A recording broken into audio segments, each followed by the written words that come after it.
Brett McKay here, and welcome to another edition of the Art of Manliness podcast. Now, when people say you got to network to be successful in life, right? Successful in your career, people really don't know what that means. Like when they do network, they usually do it in a way that's sort of not effective, where they just take business cards and just hand them out to anyone and everyone who will take one. They'll go to these networking events and just hand out their business card and just talk about themselves and say, here's my idea, let's network and let's do lunch. And it never really goes anywhere. And it seems a lot of people, because they had such bad experiences with networking, they just give up on it because they think it's a waste of time. Well, our guest today has spent his career mastering, studying how to be a better networker. His name is John Corcoran.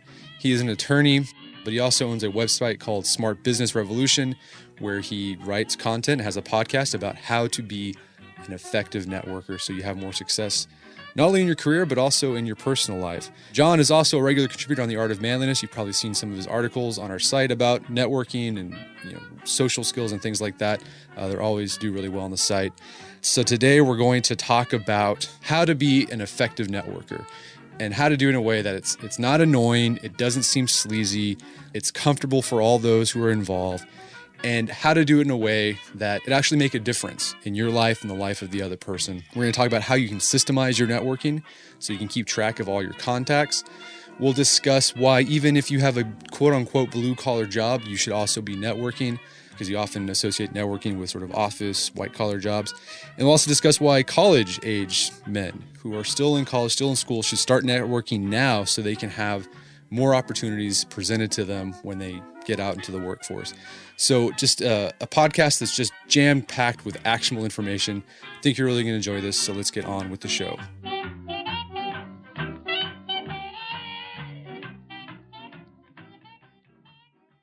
John Corcoran, welcome to the show. Hey, happy to be here. Thanks for having me, Brett. Hey, well, it's a pleasure. You've been a contributor for the Art of Manliness for a while now, so we've always enjoyed your content there, and it's nice to get you on the podcast to actually talk about this stuff. Yeah, I've listened for a long time, so I'm happy to be here. So before we get into talking about your expertise, which is networking, you kind of have a really interesting background, because right now you're an attorney, and you also run your website, Smart Business Revolution. But before that, you worked in the Clinton administration, and you were like the Office of Letters and Management, right? Like Letters and Messages, yeah. Letters and Messages. Can you describe what that job was, and how old were you when you got that job, and how did you land a job? I was 12 years old actually. I was 23, and I was a writer in presidential letters and messages. I kind of describe it as I was like a second-tier speechwriter, or, if like one of the speechwriters pulled a hamstring, then we'd have to step in, basically. We wrote like everything that the speechwriters didn't want to write, like letters, messages, video scripts, proclamations, which are kind of of a historic importance and people pay less attention to them now, letters to VIPs, that kind of thing.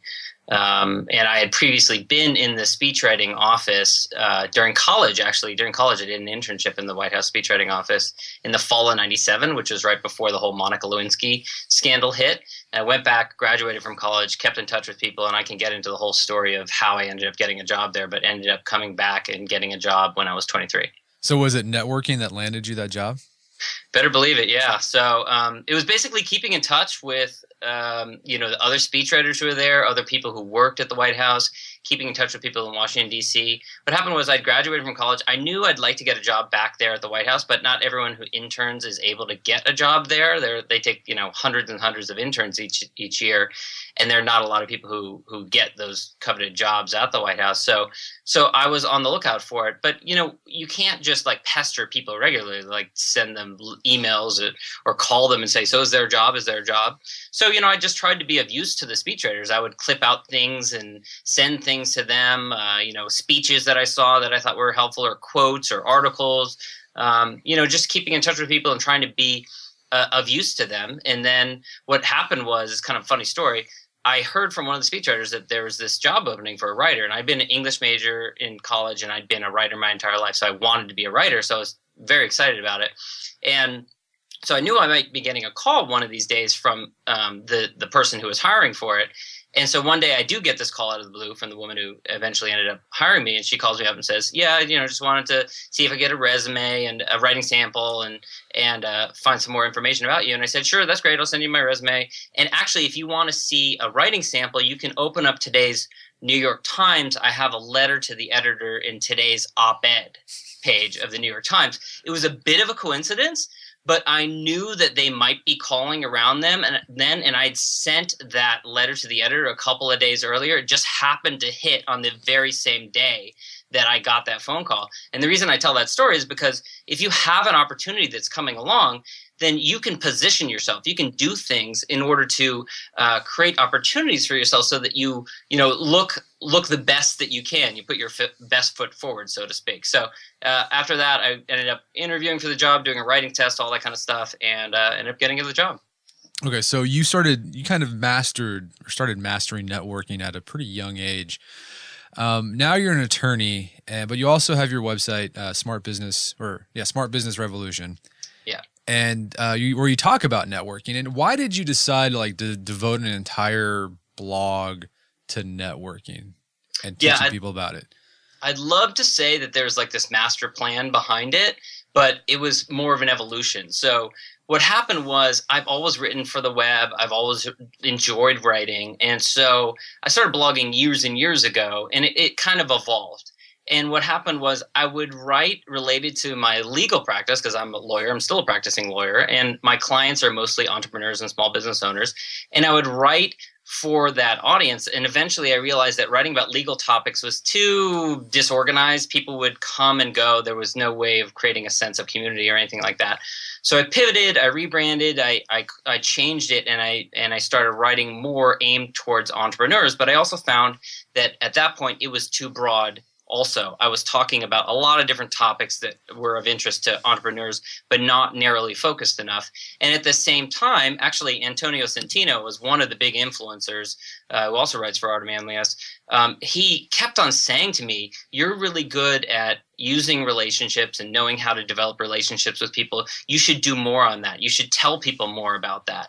And another of other friends had done the same thing. They said, they'd constantly asking me questions about, networking, building relationships, that sort of thing. And so finally, it's like one of those things, you got to listen to what other people say. And sometimes I think we're drawn to the thing that we struggle with more rather than the thing that we're better at. And so eventually I pivoted and I started focusing more on, as I call it, relationship building. And that's when things really kind of started to pick up for me. Okay. So let's talk about that. You're calling it relationship building. Most people would call it networking. And yeah, I think most people, when they hear the word networking, they're like, that sounds, they just put up, that sucks. That's so lame. Yeah.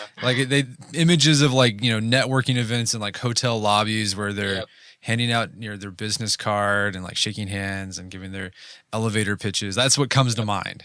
Yep. What are the biggest myths about networking, and what would you tell someone who's like, yeah, that's stupid, I'm not going to network or relationship build? Doesn't matter if you rebranded relationship building, I'm not going to do that. What would you tell them to convince them that you need to start doing this? Yeah. So I think it does have a negative connotation. I think exactly because there's so many people that do it wrong.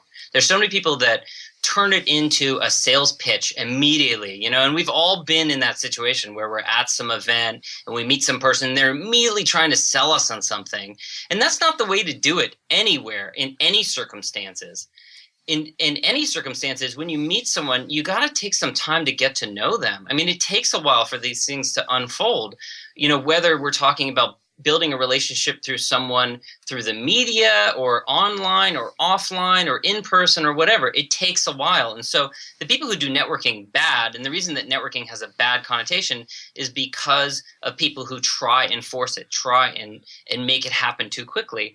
I advocate a slower approach. I could even call it slow networking or something like that. Maybe that's a word I need to use, is because honestly, you need to take some time to build a relationship with someone. And how do you do that? You do that by being of use to them, being a friend, friend, being useful, providing value to them. And we can get into what that means exactly. But as far as what networking myths are, what common networking myths are out there, well, one I think is a big myth is that you don't need to do it. The fact is, we're all building relationships. We're adding people into our lives, and we're dropping people into our lives over the course of our life. So over the next 12 months, whether you like it or not, you will add some people into your network and you'll drop some people into your network. It just happens organically. What I advocate is taking a more proactive approach, a more deliberate and intentional approach, and actually thinking in advance, much like you would choose a major in college, thinking in advance about the types of people that you want to surround yourself with, the types of people that you want to develop a relationship with, rather than just letting it happen completely organically, which is what a lot of people do. I'm not talking about friendship, of course. When it comes to friends, it's fine to let things evolve organically. But when it comes to business, when it comes to your career, I think you should be more intentional about it. The other common networking myth that I think we hear really frequently is that either you're born good at it or you're not born good at it, and so you don't do it. I actually think that you can get better at it. And some introverts are very good at quote unquote networking, very good at building relationships. And it's because they put effort into it. And really building a network is not about being the most outspoken, most effusive, most social animal, social butterfly at a networking event. It's really about building relationships with people in that initial meeting and then following up and continuing to follow up with that person and keeping them in your life. And like one other example I give is oftentimes people, they say, I don't like going out to networking events, and that's fine. But this is what people end up doing. They go because people have to go, because you have to build relationships. You can't just live like a hermit in your home at all times. So they go to events, but they don't follow up with people. They just let it drop. And what that does is like dooming yourself to the hamster wheel of networking for the rest of your life, because you don't take relationships, the relationships that you do develop at events, and you don't do anything with them. You end up having to go back again and again and again to all these different events. So even though you don't like it, you're dooming yourself to continue to do it. So I think being intentional on the front end, deciding in advance who you want to develop relationships with, and then on the back end, after you've met people, continuing to be in touch with them and continuing to remain in touch with them, with the people who are really of value to your career, to your business, are the two real big important points there. Okay. I thought it was a really interesting point. You said you don't have to be an extrovert to network well, because I think a lot of people stay away from networking because they're like, oh, it frightens them. Like, I got to go and like talk to these strangers and I have a minute, right, to make that first impression. It's going to be like, if I don't get the deal there, if I don't get the job interview offer there, then it's all done for. Right. So just like there's so much pressure, like they're already sort of like, have social anxiety, and then just the scepter of having to like make something happen in that this one moment just like makes it even more anxiety producing thing even more. Yeah, no, I totally get that. People put too much pressure on themselves.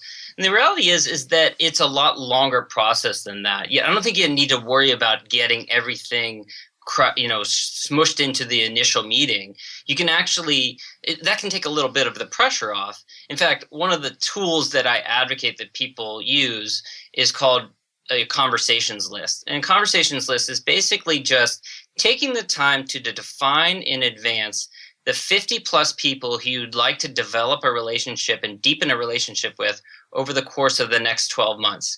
And there's a couple of things I do intentionally there. I call it a conversations list because I want you to think about it as an ongoing conversation which you're going to have with these 50 people over the course of the next 12 months. The reason I say 12 months is because that way you don't worry about trying to get everything accomplished in the first meeting or the first couple of weeks. You realize you can take your time with that.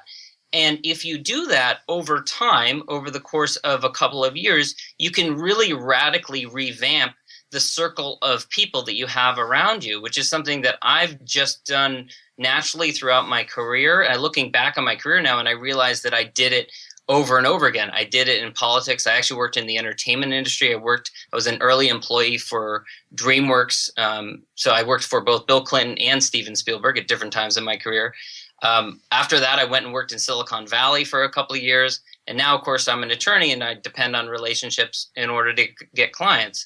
So I've actually done it over and over again with these different types of circles. But if you, let's say you're listening to this and you're not happy in the job that you have right now, or not happy in the career that you have right now, or you want to start a business or something like that, you can evolve your circle of connections around you by being deliberate and intentional, using a tool like the conversations list and deciding who are the people that you want to develop relationships with, and then going out and doing it proactively.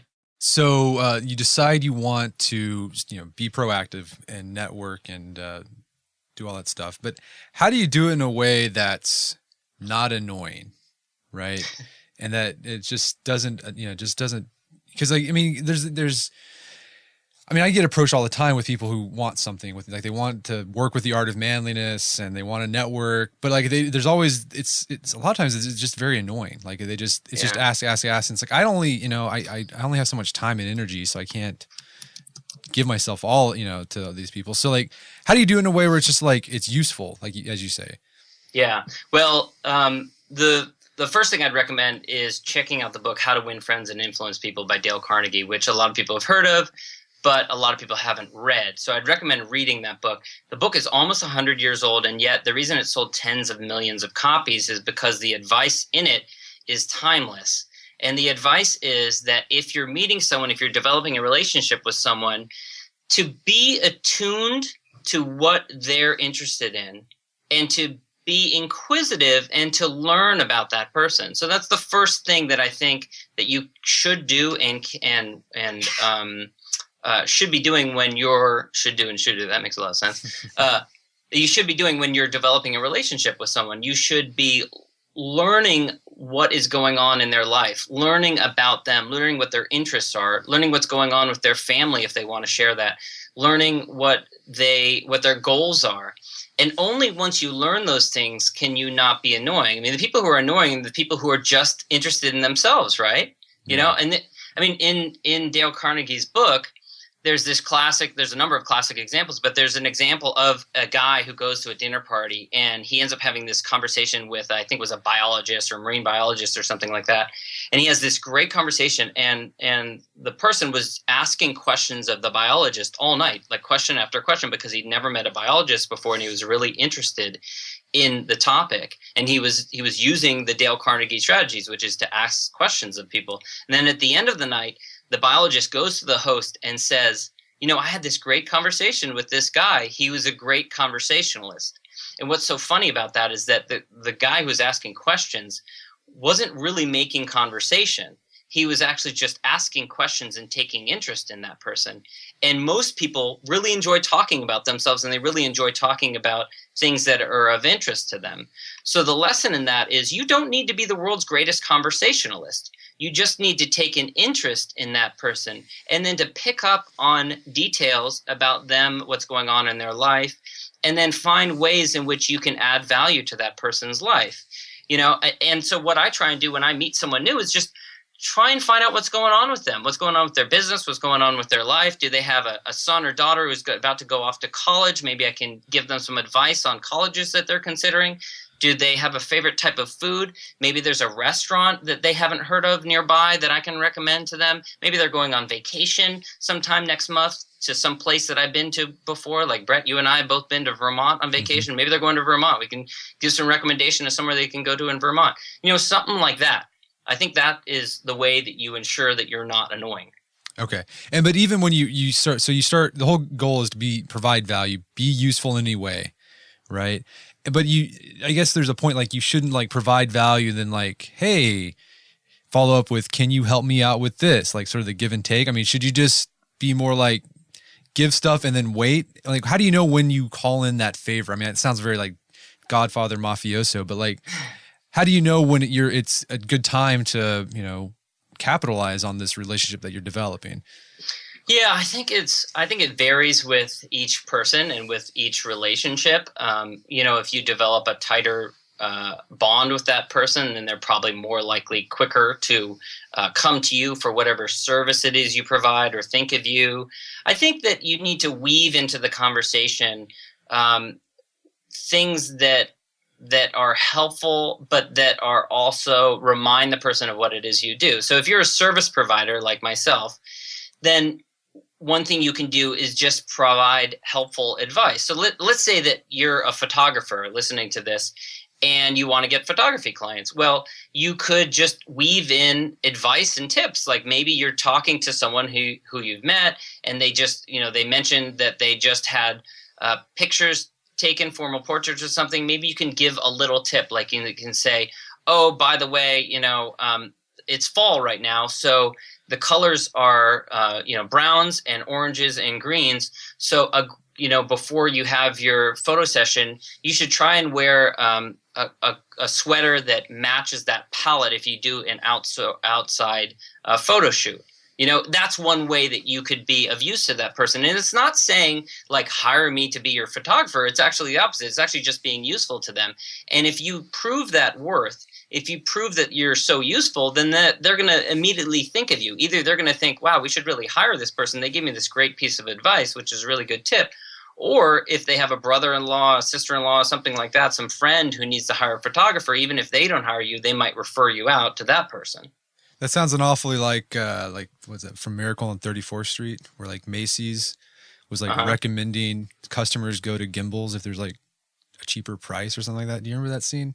I've heard people reference that before, and I haven't seen that movie in so long. But I should check it out. Yeah, you should check it out. I think it's very similar. So the Santa Claus at Macy's starts telling parents like where they can go buy presents that weren't at Macy's, and like at first like the managers were like, oh, why are you doing that? But all the customers loved it. They're like, oh, thank you so much for doing that. And I'm going to keep coming back to Macy's because you guys are so useful. So. Yeah, I mean, that's kind of the Nordstroms approach. Nordstroms is famous for providing amazing customer service and to the point where they will provide all kinds of recommendations. Or Zappos, a more modern contemporary reference. Zappos is famous for if they don't have the shoes, their customer service people are trained to get on the web and start helping to find people where the shoes can be bought. But I think there's truth to that. I think that, that establishes credibility. That establishes trust. When you do something like that, it shows that you have confidence in your own skills, that you're not worried about the competition. In fact, for me as an attorney, I found that the clients that are most likely to become really attached to me are the ones that I've tried to talk out of hiring me in the first place. I've had conversations where I explain why they shouldn't hire me for whatever reason, maybe because I don't think they should pursue a certain path, or maybe I think there's another attorney can help them with something. And then it's inevitably they turn around and they're like, oh, we really want to hire you. It's like, yeah, I guess you weren't listening, or else like you'd rather hire me. That's fine. All right. So I guess the key to networking, or as you call it, relationship building, is first, pay attention to the needs of others. Right, be attuned to that. Yes. And then second, just find small ways to add value in any way you can, and even if that means referring them to someone else or to competition, or even if they don't use your service immediately, be valuable.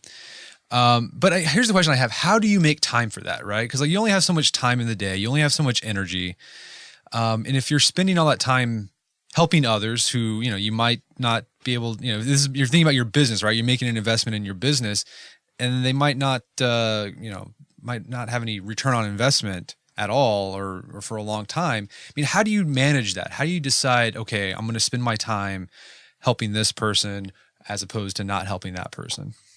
Yeah, and this is a common objection that I hear from people that are worried about the amount of time that it takes. I don't advocate taking a ton of time, spending hours and hours of your day devoting to this. Really, it can be very not time consuming. One of the problems is, and the reason I advocate using conversations list strategy is that people are developing relationships with the wrong people. Sometimes it's because they're pursuing someone who they see as successful, and they're trying to build a relationship with that person when there's no conceivable value to them, or they're not aligned with their business goal, or they're not aligned with their career goals. So they're just pursuing the wrong person. So I think taking the time to define who are the people that you want to build relationships with will help to prevent that from happening. And then you'll focus on building the relationships with the people who really matter to your goals. But I think you need to take the long game. You need to decide that I'm going to devote a little bit of time throughout my week to doing these sorts of relationship building activities. going to coffee with someone or going to lunch with someone or connecting with them, interviewing. I mean, what we're doing right now is a great tool for building relationships. Interviewing someone, whether it's for a podcast or whether it's for an article that you write in the newspaper. It's a lot better than asking someone for an informational interview, which is actually asking them for a favor. Mm-hmm. Doing an interview where you're going to publish it to a podcast, to an article, to a blog or whatever is actually not asking them to do a favor. You're actually doing something nice for them because you're giving them a bit of publicity. But there are also tools that you can use. And one that I advocate is called a CRM program. It stands for Customer Relationship Management. And typically, historically, salespeople use them because they were for building relationships with people. Well, as our economy has become more entrepreneur focused and jobs have become more temporary, people tend to jump from job to job, from company to company now, whereas people used to stick with the same job. It's more important that you put effort into building these relationships if you want to be serious about your career. So you can use a CRM program, which are a relatively modest investment. They can be anywhere from $0 to $100 a month. You think of like Salesforce, Zoho, Podio. There's a bunch of new ones out there. Insightly. I use one called Contactually, which I'm a big fan of. And like they have a suite of basically different tools that are involved. But I'll just mention one of them is like introductions. I love doing introductions to people because anyone who's listening to this right now, I guarantee you there are two people in your network who would benefit from knowing each other. And you are the one who can do it. And if you introduce two people and they get along, they hit it off, they do business together or whatever, they will always remember it. And then that is a great way for you to get introduced to other people as well. So Contactually, and probably every CRM out there, has a tool for doing introductions where you can, in a couple of clicks, like very quickly make an introduction. It's some of the best use of your time, period. Because if you make an introduction, they hit it off, people are just tremendously grateful. So that's one tool that you can use that would be helpful. There's another one called intros.to, which is another website, which is actually free. I think it's an open source platform for tracking introductions, is another one you can use.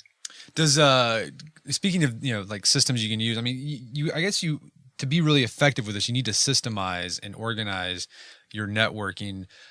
Besides organizing your introductions, I mean, what else should you be keeping track of with your relationship building? What else should be keeping track? Well, one big one is, and this really is dependent on what it is you do. So if you are this works best probably for a service provider, someone who's providing a service and is trying to get clients. But I have a tool that I talk about. It's in a free ebook on my site called, the ebook isn't, but the tool is called the Results and Revenue Worksheet. And basically it's basically tracking all of the incoming business that comes into you and where it came from. And this is a tool that over time you can see patterns emerge. So let's say we'll use the photographer example again, or let's say you're a plumber or something like that, and you get phone calls throughout the year from different people, new clients. Well, every time a new client comes in, you just write down the name of the person who came in and what their source was. It could be from a person who referred them. It could be from an organization that you belong to, like a BNI or something like that, or a Chamber of Commerce. Or it could be an event that you attended, like a conference or some kind of quarterly event or something like that. Or it could be from your kids' preschool, whatever. You write it down. Over time, you'll be able to see patterns emerge. You'll be able to see that, oh, hey, look, this one person referred me 3 times back in March, and they haven't referred me since then. Well, what has happened in the interim? Oh, well, it turns out I haven't communicated with that person in the last 6 months. So what that tells you is you need to really reach out to that person again and make sure that you keep a strong connection with that person. This isn't rocket science, but if you implement a strategy like that, it will help you to be efficient and to be smart about the relationships that are really important to your business, to your career. Okay.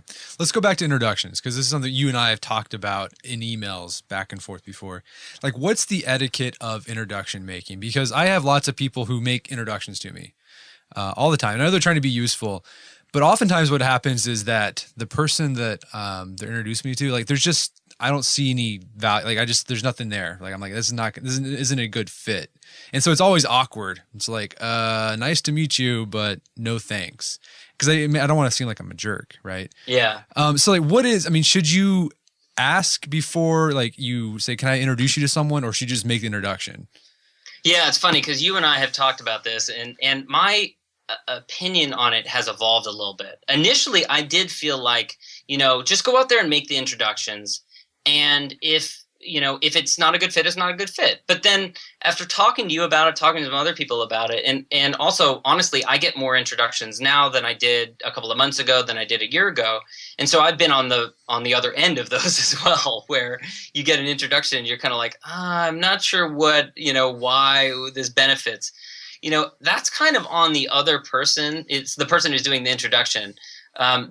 They're the one who's, a little not attuned to what it is you need. And there's a couple things you could do. You could email back or just say to the other person who's done the introduction to you, this is kind of what I'm looking for right now. I'm looking for, or this is what I'm working on. This is what I'm focused on, so that they don't make the same mistake again later. You can do it in a polite way. Sure. Or another thing you can do is if you get an introduction to someone where you can't really see what the benefit is, what the value is to you, you can just say, great to meet you, and how can I help? Or if there's any way I can help, just let me know. And it might be something tiny. Even if you can't see any benefit from that person whatsoever, at least initially, just based on their vocation or whatever it is they do, maybe they have some tiny little question. Maybe they have some tiny little request that takes very little amount of your time. And actually, there's a great strategy. It's called the 5-minute favor. There's a guy named Adam Rifkin who was named by Fortune magazine as their best networker of 2011, I think. And he does what he calls a 5-minute favor, which is basically, if anyone asks him for a favor, he'll do it as long as it takes less than 5 minutes. And so sometimes, I'm not saying you have to commit 5 minutes, but it could be 30 seconds. I mean, like, sometimes people will it turns out they just have some like tiny little question. And with you, Brett, I mean, you have the advantage of you've been putting out advice for 5-6 years now, and a lot of your advice is out there. So someone might ask you a question, and you probably answered it in 2,000 words or more, at some point in the last 5 years. And so you can think off the top of your head, I know exactly where the answer is to this, and you could send an article to that person. That doesn't take much of your time, but you never know what will come from that result. That person might be so grateful from that personal touch, from getting that from you, that then they go and refer their next 20 friends to read Art of Manliness every month.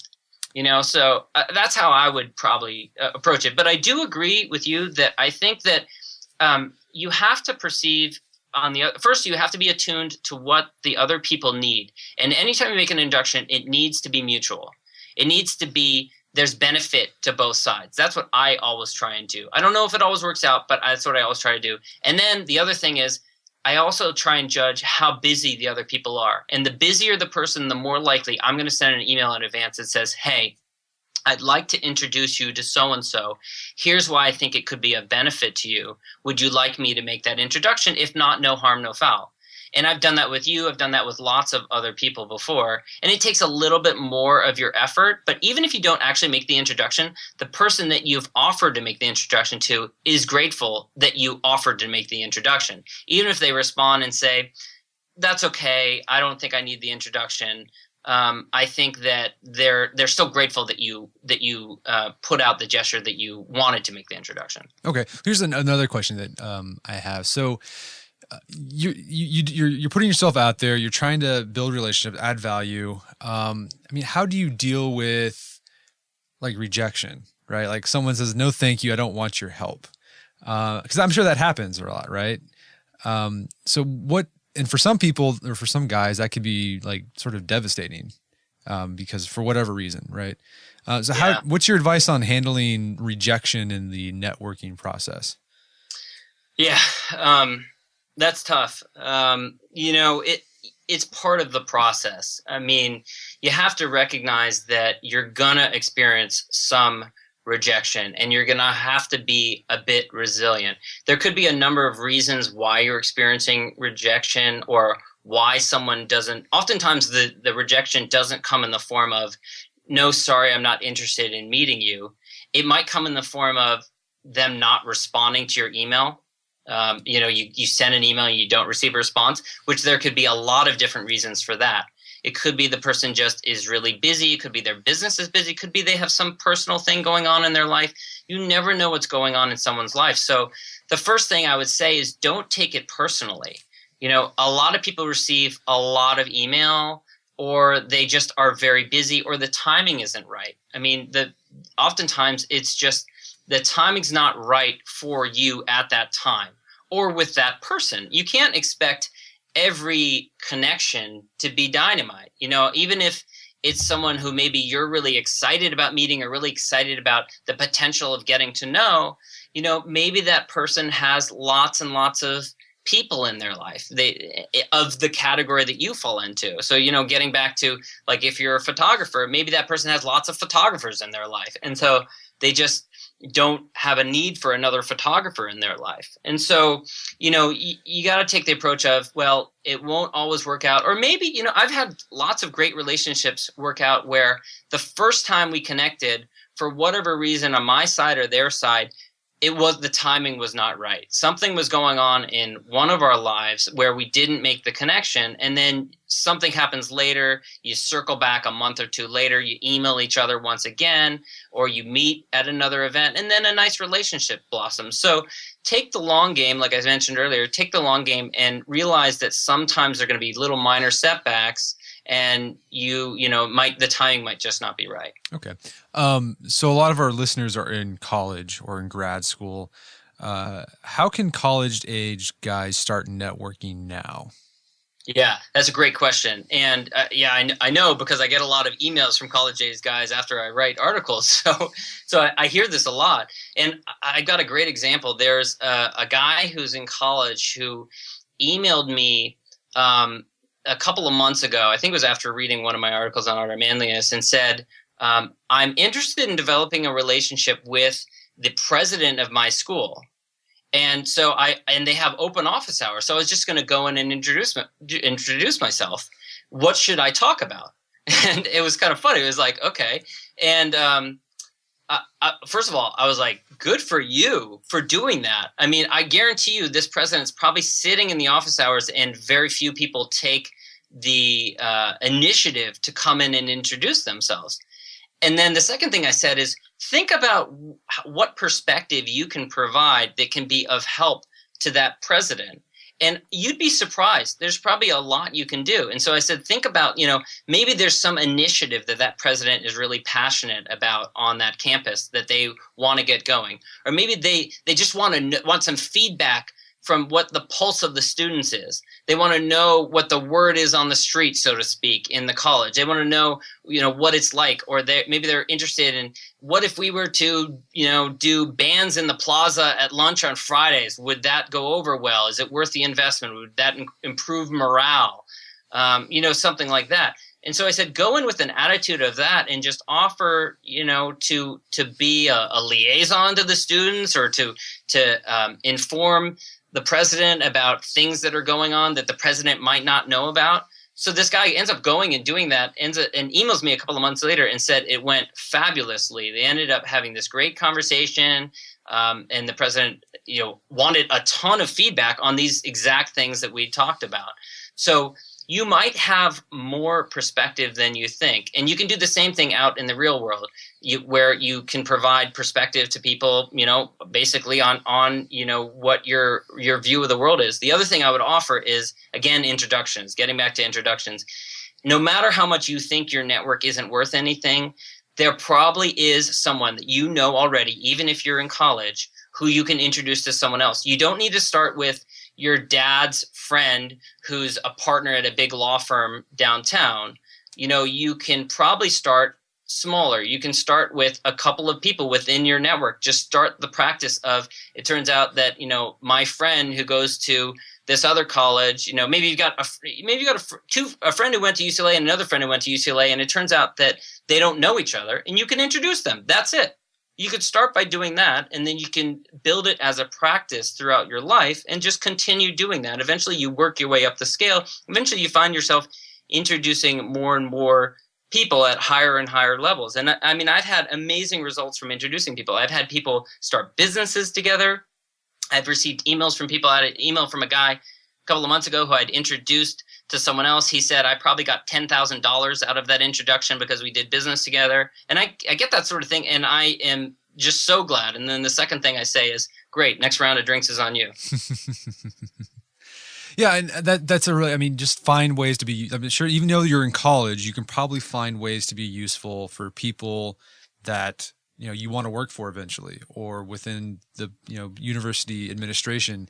Do you know Charlie Hohen, I think is his name? Mm-hmm. Yeah, he's really good at this too. Yeah, like he's the big advocate. And this is what he did with his, like when he was in college, he basically like worked for free for these big tech people, right? And he ended up landing a job being like Tim Ferriss's body man, basically. Right. And he did really well, like made a lot of money from it. But it all started with just like being useful. He just says like, email out of the blue, here, I want to help you with this. There you go. I'll do it for free. Yeah, and I mean, oftentimes it's just being aware of what's going on with them. So with Charlie Hohen, I think he might have connected with Tim around the time of one of his books launching. But, you know, if you know someone has a book coming out, there's a lot of things you can do. You can help to promote it. You can introduce them to other people who might buy it. I just thought of another example of someone in college who contacted me, probably through another Art of Manliness post. This was a guy who was in a band. He was in a band, and he wanted to do more, his band to do more gigs in the local concert venues around the college town that he lived in. And he said, what do I have to offer these people who own these concert venues around town? What benefit can I provide to them? And I said, well, you are a student at the college. They want to get more students into their venues. So maybe what you could do is you could do a profile feature. You could interview the owner of one of these venues, interview them and write a profile and then publish it in the local newspaper. They'd probably love that. If you go and do that, then you're building a relationship with that particular venue owner, and they're probably, you know, next question after that is probably going to be, so what's going on with you? And you're like, oh, by the way, I have a band, and you know, and pretty soon you've got a gig, right? So, you know, thinking from their perspective, oftentimes we have more assets at our disposal than we think we do. Okay, what about guys who are in blue collar jobs? Because we often think of networking as sort of like this white, you know, middle manager thing that you do. But how can blue collar guys use networking to improve their career? Yeah, I think it starts with what your goal is. So what you want to do with your career. And blue collar runs the gamut. It can be a lot of different types of jobs. But if you're self-employed and you want to get more customers, then it's going to be one kind of goal. Or if you're working in an organization, maybe you're a mechanic and you want to work your way up to head mechanic, then that's going to be a different set of goals. I think it starts with the conversations strategy that I talked about. Another thing you can do is create a conversations list of the organizations that you could join that would be helpful to your vocation as well. So let's say you're an apprentice learning to be an electrician or a plumber or something like that.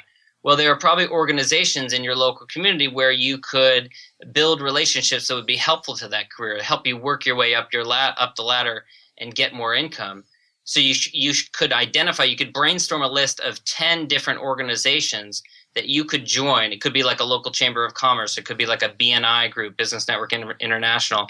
It could be like a electricians union that you could get involved in. And then how can you deepen your involvement with that organization? And I'm talking like, what I think a lot of people make the mistake of is they join 20 different groups and then they don't attend, or they go as one attendee amongst 100 people or 1,000 people to some event. I don't think that's a great strategy. What I think you should do is actually focus on a handful of organizations and then deepen your involvement with that organization. So maybe you join the board, or maybe you organize an event for them, or maybe you organize a training, or you speak or something like that. So doing those sorts of things, even if you're in a blue collar job, by first identifying what your goals are, whether it's, you know, getting more clients or customers, or whether it's working your way up the ladder, it starts with that. And then identifying the people, the events, and the organizations that you can involve yourself with, and then starting to do that. And you can also test it over time. So you could take 12 months, say, I'm going to spend 12 months deepening my involvement in these 2 to 3 groups, and then see if it works. And if it doesn't work, then you try something else at the end of the next year. Awesome.